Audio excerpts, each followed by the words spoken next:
Can adventure really prevent dementia? Or is it just a catchy rhyme? Adventure can most definitely prevent dementia. Of course genes play a role, but only 5% of dementias are genetically predetermined.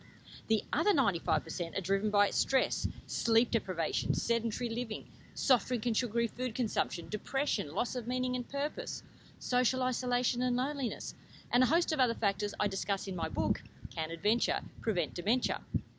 But the great news is that the word adventures makes a perfect acronym for 10 very powerful steps we can all take to boost our brain, dramatically lower our risk of getting dementia, and slow, if not stop, progression of the disease if already diagnosed with it. Sadly, very few people are aware that cognitive decline with age is not inevitable, that we can stay as sharp at age 90 as we were at age 30, and that we need to be proactive about keeping our neurons firing on all cylinders. Few people have ever thought about the concept of brain health. Everyone's talking about gut health and heart health, which are undeniably important, but our brain runs the show of our lives.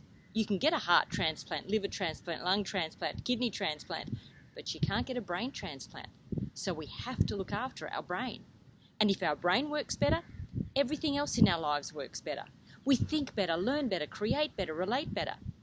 And brain scans have demonstrated that what's good for the brain is good for the body.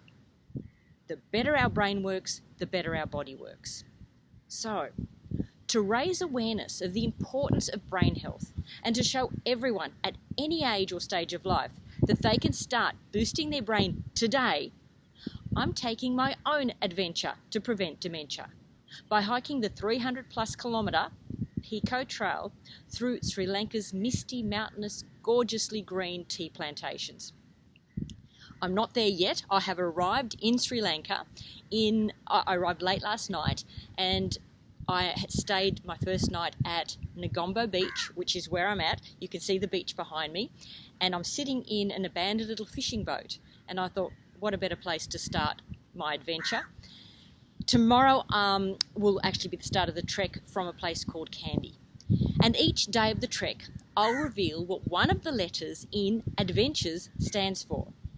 And I'll start the reveal tomorrow. So you have 24 hours to try and work out what each letter stands for. Remember, each letter of adventures is the first letter of a word that describes a powerful way to boost our brain and defy dementia. And trying to figure out what the acronym stands for is itself a brain-boosting exercise. See you tomorrow.